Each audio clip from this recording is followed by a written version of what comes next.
morning, or depending when you're watching this, good afternoon, good evening, or good night. My name's Ross, and as always told, out of Voice of Radio. So today we need to go and have a look at all the most expensive cards from Battle Partners. Now, I told you that this was going to be a big set.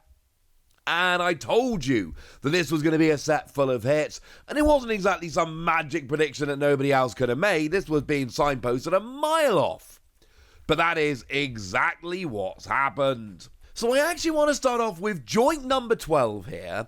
It is Lily's Rabombi and En's Reshiram, both of which are coming in at 2,200 yen or $14. And the reason we're here is basically because even though they don't make the top 10 list, this is high for a regular illustration rare. I generally buy 2 or 3 boxes of each Japanese set and then go and buy the singles of the illustration rares that I haven't pulled. Now here, I've only been able to pre-order 1 box of Battle Partners, and I hope I get to order more in the future, but right now, with not paying ridiculous scalper prices, there were 2 opportunities to buy 1 box on the Pokémon Center. I was successful with one and unsuccessful with another.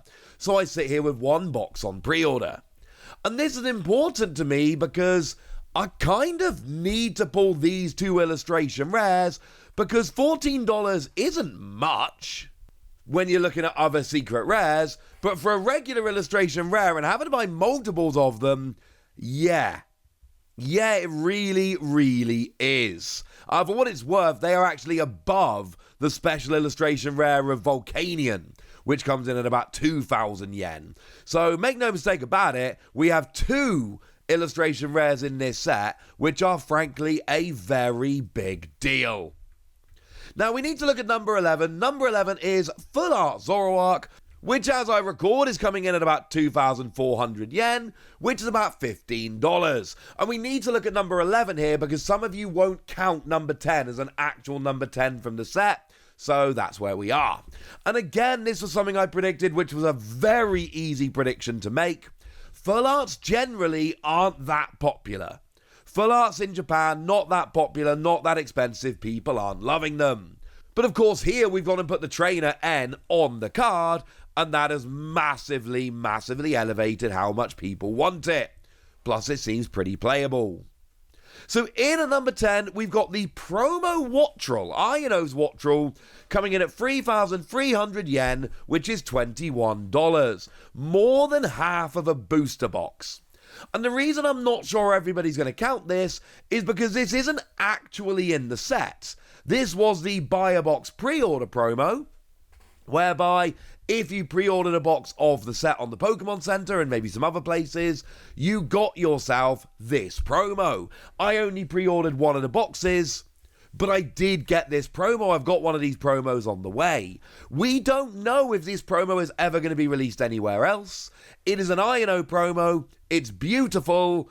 So I'm not sure this one is going to exactly crash and burn from where it is right now. As I record, we're talking 3,300 yen. We are talking $21. That is quite a lot. Coming in at number 9, we got the Full Art Iris here, coming in at 5,000 yen, 5,000 yen being $32. And this is the only supporter that makes the list. And frankly, remember there aren't any special illustration rare supporter cards. Not in Battle Partners, they don't exist. So Iris is essentially the best of the supporters on offer. I don't know what's the actual name of the card, it's actually Iris's Fighting Spirit. Lets you discard a card from your hand and draw until you have 6 cards in your hand. It's potentially playable. It's potentially a pretty good draw engine, and that's your explanation for why it's so high. In at number 8, we've got the Full Art of Lily's Clefairy, coming in at 6,500 yen, or $42. Remember, Clefairy never got a gold version. For whatever reason, Clefairy was deemed not worthy of having a gold version. There is no gold version of Lily's Clefairy. There is a special illustration rare, we'll get there in a minute. But this is the best, obviously, shockingly, of the full arts available. In terms of the full art Pokemon, this is very clearly number 1. Bellibolt, for what it's worth, doesn't make the list, interestingly enough. It comes very close. It's down there tied with Volcanion, just underneath those big illustration rares I mentioned at the beginning. Full Art Bellibolt doesn't make the list, but Full Art Lily absolutely does, or Lily's Clefairy, 6,500 yen, $42. And partly it's because it's a decently playable card, but mostly it's because people love Lily. There's your explanation. Coming in at number 7, we've got ourselves the special illustration rare of Salamence, which I'm going to go out on a limb here and say I'm not convinced is actually that great of a card. Like, don't get me wrong, Salamence is cool, and yes, the artwork here is quite nice, but I really don't think it's a phenomenally playable card, like free energy, 50 to all of your opponent's bench Pokemon, but that's a stage 2 for free energy? And I know Salamence is moderately popular and the art's alright, but this is a bit higher than I expected. It's not that I don't like this card or I don't think this card is cool. I would be delighted to pull this card from my box.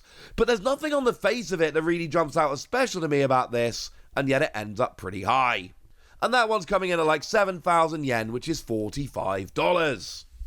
But now we get to the bits where we're kind of expecting where we're going here. In at number 6, we've got the Zacian Special Illustration Rare, Hop Zacian, 7,500 yen or $48. Only a tiny smidge above Salamence here. Now, this was forecast to be the best and most impressive of the trainers' Pokemon, although honestly, early results are not necessarily backing that up. But it's a special illustration rare, it's Zacian, it's cool. It's not a huge card in the set, although it's still like more than the cost of a booster box at $45, but still, it's decent. Coming in at number 5 at 8,000 yen, this is the last one before we really start jumping, we've got Gold Zoroark, 8,000 yen, $52, and yeah, there is a gold version of N Zoroark. It is not the biggest of the two gold cards. You can guess what is, we'll get there in a second.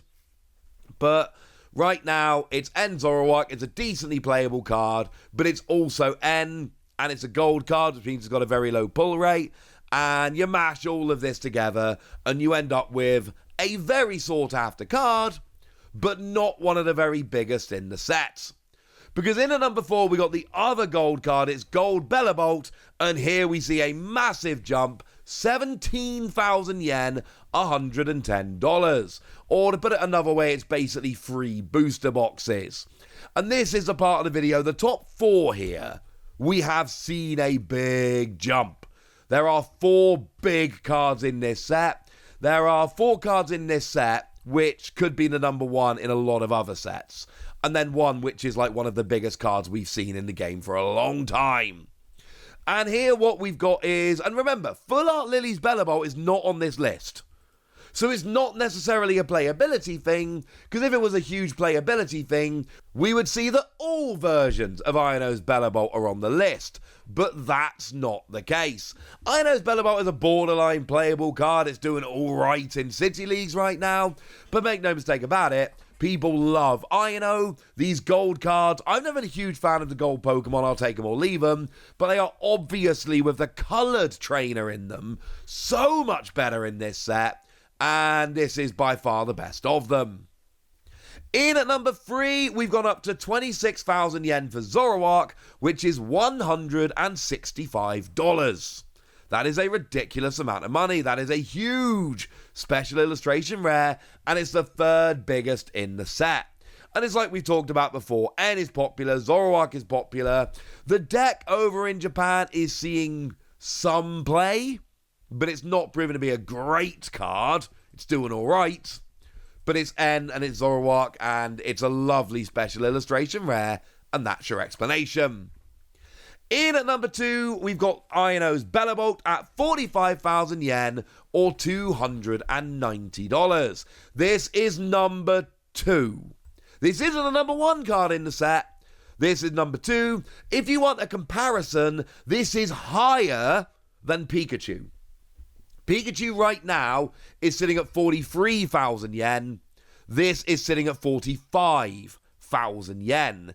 And it's not the big card in the set. Pikachu is not just the biggest card in Super Electric Breaker. Pikachu is one of the biggest cards in the Scarlet and Violet era. It's a phenomenal card. and it wouldn't be number 2 right now in this set. Like I've said, Iono's Bellibolt, borderline playable card, it's cool, but really here, what a unit. It's Iono, it's wonderful artwork, it's a phenomenal card, but it's nothing on Lily's Clefairy at 80,000 yen, which is $515. That is an absurd amount of money for a Pokemon card. 80,000 yen is absolutely gigantic. And again, we can go and have a look at some comps here. Obviously, we're miles above Pikachu, so let's comp it to the... Let's go for the Umbreon from Terastal Festival. Currently sitting at 60,000 yen. This is 1/3 higher than the Umbreon from Terastal Festival. That is what we're looking at here when it comes to these cards. The Bellibolt is higher than Pikachu, and this is significantly higher than Umbreon. Value-wise, hit-wise, this set is phenomenal. And I know that Lily's Clefairy here, like I've said, it's borderline playable. It's seen a bit of play and a bit of success. It's not proven to be a great deck right now, but it is viable. Nobody cares about that. It's a big Lily card with phenomenal artwork, and that is literally all the explanation you need. This is going to be a phenomenal card. I'm not sure I quite pegged it as being higher than the Umbreon, but it is, and maybe it'll end up falling below the Umbreon at some point. Right now, that is not where we are. So there we go. Battle Partners is huge. We've got 2 cards here that are bigger than recent huge cards. And then we've got another 2 which are absolutely big. And then there's a bunch more. And even going down to the lower end here. This is a phenomenal set. And partly the singles prices are being jumped up because the boxes are so hard to get hold of. But make no mistake about it, this is a very big deal. There we go. I've talked about all this now. So now it's over to you guys. Tell me what you think about this set. What are you looking to pull? What are your hits you're looking for? Go nuts, but be nice, would ya? And then make sure you like this video, subscribe to this channel, follow me on Twitter at Lawasi. That's where we talk about Pokemon and a whole bunch of other card games. And please do consider checking out patreon.com/PTCG Radio, where you can support the channel, get some bonus podcasts and all kinds of fun things. And get shoutouts on the channel like the lovely Ray of Light, who's been one of our supporters for a while now and is a very lovely person. So shout out to them for the support and the loveliness. But by far the most important thing as always, look after yourselves till next time, would ya? Thank you very much for watching. My name's Ross, and you've been watching PTCG Radio.